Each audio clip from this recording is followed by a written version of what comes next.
The parents of Celia Brits, who died unexpectedly at the Rose Acres Clinic in Germiston, believes their daughter's death could have been prevented.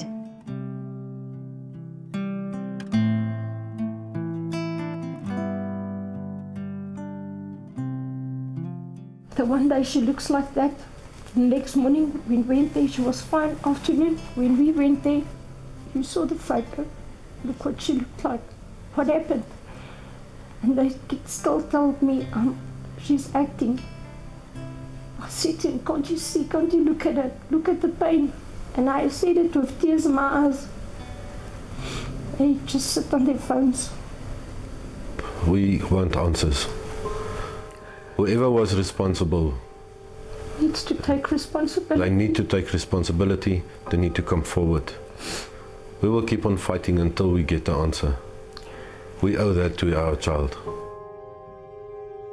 Hours before her death, her mother, Michelle Brits, visited her and told the nurses her daughter didn't seem herself. Better than anybody in this whole world. You can fix me. Please come and fetch me, please. The medicine is making me sick. So me and Jacqueline went there. Celia was in a lot of pain. I'll never forget that. That was gonna be the last time I see Celia. When we walked out, she begged me to stay because of the road from Primrose to our house. We stay about 8 kilometers from the hospital. And as I stopped here, his phone rang. It was the hospital. I just knew they put our life support. So we rushed back. On arrival, her curtains was closed. Still, we didn't expect you to hear she's dead. That was the biggest shock.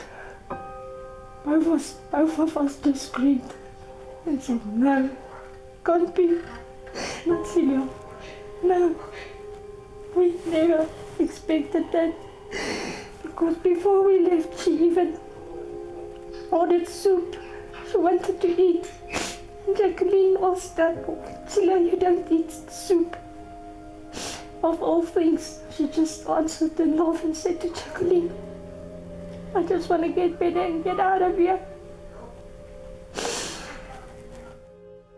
Since their loss, family and friends hold on to memories of a person who they describe as selfless, clever and witty. She was a very loving, energetic, kind soul. She would put everybody before herself. Most lovable, you know, she believed in people, she saw the good in people, she's everything good. She's a bundle of joy. She loves an adventure, she loves a challenge, she loves to be independent. She doesn't take nonsense from anybody. She won't be forced to do something she doesn't want to. An extremely spontaneous person. She had a big heart, but yet a small heart. She always went out of her way to show her love to the special people in her life, like myself, my parents, her special friends, the cousins she was really close with. And she always made sure that she touched you in some way. Like it was her aim to make someone feel special. She was 22 years old and she didn't experience love. She didn't have boyfriends in school. And I don't ever think she realized how pretty she is.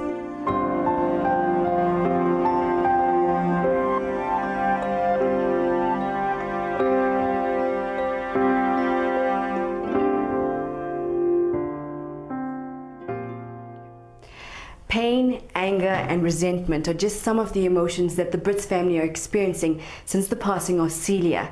But now this that used to be a study room has been converted into a prayer room to bring the Brits family some sort of comfort. Now, almost a year on, the family are demanding answers. We will never give up fighting for justice. I never want other families to go through what me and my family has been going through. We want to make sure that the people responsible take responsibility so that they can't do it to other people's and destroy other families like they did with ours. An attorney who saw the Justice for Celia page on Facebook contacted the family to help fight the alleged case of medical negligence.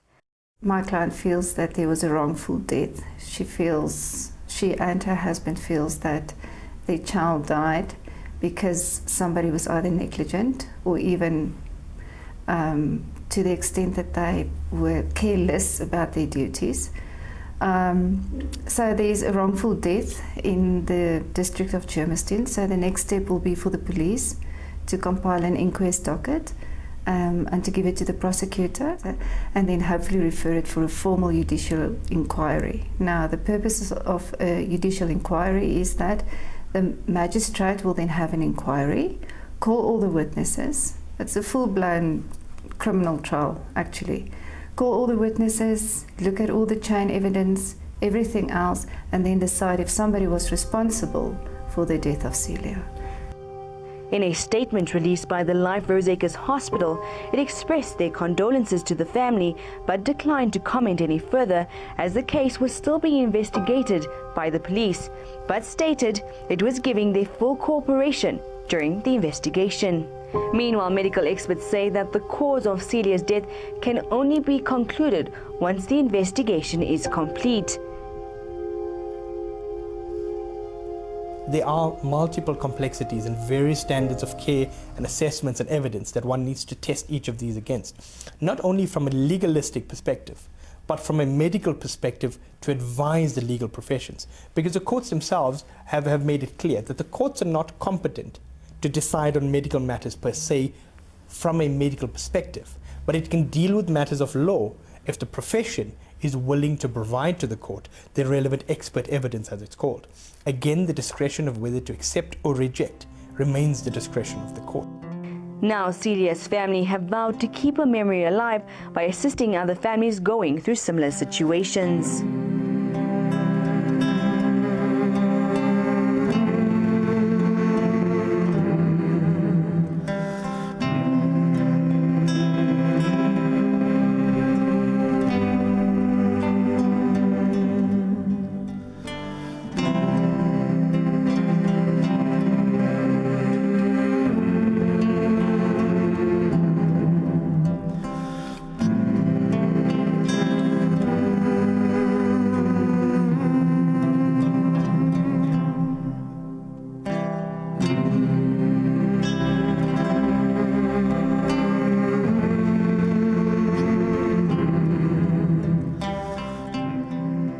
Celia Brits was described as a woman that was full of life and always put others first.